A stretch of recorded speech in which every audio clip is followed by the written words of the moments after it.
GCM em Pauta, aquela galera que tem nos acompanhado vídeo a vídeo. Hoje eu trago um tema muito importante para o operador de segurança. Eu posso filmar abordagens policiais? Ei, você cidadão, pode filmar abordagens policiais? Eu vou utilizar o uso aqui de um cronograma porque é um assunto delicado e eu fiz um grupo de anotações para que eu possa trazer para vocês uma informação de forma mais concisa. E aí, posso filmar uma abordagem policial? Uma ação policial executada conforme os termos legais, técnicos e éticos não gerará problema algum em ser filmada. Em primeiro lugar, sinta-se feliz se o cidadão filma o trabalho policial, pois ele exerce seu papel de cidadão contribuinte. Então, o cidadão policial, uma vez que ele está executando aquele trabalho pautado na legislação, ele não deve, de forma alguma, se ter o constrangimento ou se preocupar com o contribuinte, com o cidadão filmando aquela abordagem policial.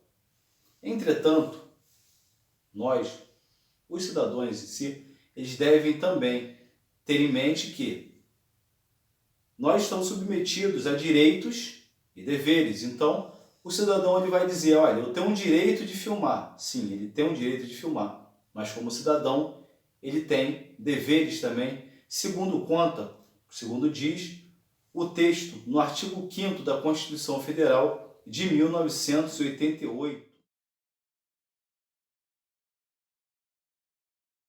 Onde diz que todos são iguais perante a lei. E toda a nossa descrição ela vai se encontrar ao final do vídeo. Logo, no parágrafo 2º do artigo citado, artigo 5º, diz: ninguém será obrigado a fazer ou deixar de fazer alguma coisa, senão em virtude de lei. Sendo assim, não há lei que proíba filmagens, filmar abordagens policiais. Então, tanto policial, tanto cidadão, devemos ter em mente que o mesmo poderá fazer essas filmagens. Entretanto, você cidadão, tal como você também policial, deve lembrar que deve saber que a busca, isso aí é para o cidadão, a busca pessoal feita pela polícia preventiva, ostensiva, lembrando que preventiva é aquela que através da presença, através de viaturas, através da presença fardada, ela prevê a utilização de um mecanismo a evitar que venha a ocorrer o sinistro, o crime. E a ostensividade, ela está ligada à utilização de fardas, armamentos e uniformes. Então é garantido no artigo 244 do Código do Processo Penal. E essa abordagem, essa busca pessoal, ela independe de mandato. Por esse fato, o policial, o operador de segurança, ele deve sempre solicitar os dados daquelas pessoas que estão fazendo filmagem ou até mesmo ligadas diretamente àquele tipo de ocorrência. Porque, sem dúvida que naquele momento, aqueles registros, muito importante, é interessante que o profissional de segurança lhe deixe claro para aquele cidadão que ele até nem deve apagar as filmagens. Então, o operador de segurança ele nunca deve solicitar que apague as filmagens, que pare de filmar, não, nunca. Ao contrário, deve informar o cidadão que o mesmo deve manter aquelas filmagens, pois através de seus dados coletados, esses dados eles irão acompanhar aquela ocorrência para a delegacia, caso essa ocorrência vá com esse desfecho, ou até mesmo para lançamento de futuras ocorrências no livro de ocorrências sobre o que aconteceu naquele local, caso exista o instauramento de processo judicial, esses dados serão arrolados e essas pessoas que estavam presentes naquele momento, naquela filmagem, serão solicitadas pela justiça, pelo juiz, a comparecerem com aquelas filmagens, com aquelas imagens que foram realizadas, para prestar, para depor, fazer depoimento de tudo aquilo que aconteceu naquele dia, naquele fatídico momento. Lembrando-se que, aí, como a gente cita os deveres, o cidadão que esteve presente nesse momento, ele não deve, ele não pode, aí já ele comete crime se ele disser que não vai fazer. Então ele já está, nesse momento, arrolado como uma testemunha de um fato. O policial, com o intuito de cumprir com o rito previsto no Código do Processo Penal, que, em síntese, deve arrolar testemunhas, deve se dirigir aos cidadãos, aqueles que fazem as filmagens e que estão naquele momento presenciando o fato, sobre a necessidade do procedimento de coleta de dados, coleta de informações. O policial, nesse momento, o guarda civil, ele não deve deixar de lembrar que ele é uma figura pública, ele representa o Estado, o Estado de Direito, ele, tal como também ele representa o município. Então, acreditar que o cidadão não possa o filmar, imaginando em uma proposta de garantia de direito de imagem, essa não cabe ao policial no seu momento de serviço. E o cidadão ele precisa estar preparado que naquele enredo, naquele evento, o policial, quando eu cito o policial, operador de segurança, aquele guarda civil municipal, ele se dirige àquela pessoa que está filmando aquela abordagem e solicita dados, informações pessoais. O cidadão ele é de bem, ele tem aquele direito de filmagem, mas ele também precisa entender que ele tem um dever de se identificar para aquele policial por conta do registro daquelas imagens que ele está fazendo.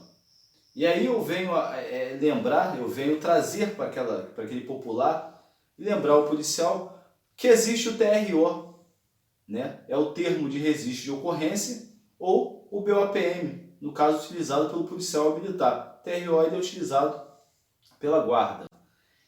Documento interno institucional utilizado pelos operadores de segurança para relatar informações inerentes aos fatos, aqueles fatos que estão ocorrendo. Ali está havendo uma abordagem, então existiu. A verdade acontece que o cidadão, muitas das vezes, ele não pode pressupor o motivo daquela abordagem, mas às vezes aquela patrulha, aquela guarnição estava fazendo um patrulhamento ou fazendo um baseamento em algum local da cidade e recebeu via rádio uma informação com características. Então aquela patrulha, aquela guarnição, ela sai em busca aos arredores que foi informado que aconteceu algo, ou até mesmo baseado no artigo 244, como citado anteriormente, pela proposta da busca pessoal, e foi feita aquela abordagem e o cidadão ele começa a filmar. Então, quando o policial ele aborda esse cidadão que está filmando, tirando fotos, e colhe os seus dados e busca as suas informações pessoais, é para preenchimento desse relato que tem que ser feito um TRO ou BOPM, que ele tem. Estes relatos são de suma importância, pois estas informações podem ser utilizadas em confecções de relatos em livros de ocorrência ou até mesmo em processos judiciais. Então, todos os relatos, tal como todos os dados que foram coletados pelo operador de segurança, eles precisam posteriormente serem também relatados ou na delegacia, caso haja essa dinâmica, ou até mesmo em livros de ocorrência, onde o operador ele precisa relatar os seus serviços ao longo do seu plantão. E nesse rol, inclui-se ali as testemunhas, inclui ali a natureza de idade, de endereço, de sexo das pessoas que estão ali envolvidas naquelas questões, idades, endereços e tudo aquilo que possa servir, que componha o grupo de informações de testemunhas, pois provavelmente aquelas ações podem resultar em um procedimento judicial. E nós somos obrigados a andarmos com o documento de identificação? Bem, para o operador de segurança, o seu grande geral, sim, porque geralmente ele costuma portar armas, né, de fogo, então geralmente ele precisa realmente se identificar. Mas o cidadão? Bem, em regra, não. A lei brasileira não trata isso como obrigação, salvo se o documento for necessário para o exercício de determinado direito ou atividade. Então, geralmente, quando o cidadão ele está dirigindo, né, ele geralmente está com a sua habilitação. Então, nessa condição, ele precisa realmente estar com a mesma. Cito isso por quê? Porque geralmente o policial ele vai vendo que aquele cidadão está fazendo a filmagem de uma abordagem e quando ele busca solicitar a informação, às vezes realmente aquela pessoa que está ali, né, como uma testemunha ocular, ela não está portando documentos. E aí o policial, lógico, ele precisa entender que a lei brasileira não obriga que o cidadão lhe ande com seus documentos. Mas aí tem um detalhe muito importante. Posso ser conduzido a uma delegacia de polícia apenas por não andar com os documentos? A rigor, não. Se eu oferto os meus dados e a pesquisa telemática os confirma, a princípio não existe necessidade de ser conduzido, né? Entretanto, se numa busca pessoal ou preventiva, os dados eles não se confirmam, ou se pelo tirocínio dos agentes detectar alguma informação conflitante, a condução aí se impõe. Não a título de captura, mas em razão do poder de polícia administrativa. Então o policial ele tem um tirocínio. O que seria o tirocínio? Ele seria a questão intuitiva, quando ele percebe que a pessoa ela está naquele momento dando ali uma informação falsa sobre a sua identificação, visto que aquilo foi solicitado, ou até mesmo ela está omitindo o fato de realmente ela estar portando tais documentos ou dizendo ser quem ela não é. Lembrando que isso inclui-se em outros crimes, como falsidade ideológica, entre outros. Então, aqui nós não estamos dizendo que o cidadão ele não deve filmar, ou ele deve filmar, o policial deve fazer ou não deve fazer. Entretanto, quanto cidadãos brasileiros, nós devemos entender que nós temos os deveres a ser cumpridos também. E o policial ele também precisa entender isso. Porque se eu filmo, eu preciso estar ciente de tudo aquilo que o policial ele pode, de contrapartida, me solicitar. E aí sim, eu posso incluir-me em crime a partir do momento que eu me recuso. Por exemplo, posso me recusar à autoridade, no sentido amplo, de ofertar dados ou indicação sobre minha identidade, estado, profissão, domicílio ou residência? Lógico que não. Se o pedido for justificado, não. Lembrando que o cidadão está filmando uma abordagem policial, logo ele se compromete a testemunhar sobre o fato em andamento e se colocando nos termos do artigo 206 do Código do Processo Penal, no que tange sobre a testemunha, não pode eximir-se de obrigação a depor. Logo, a condução se faz justificada através do artigo 68 da Lei de Contravenções Penais. Então, o que acontece?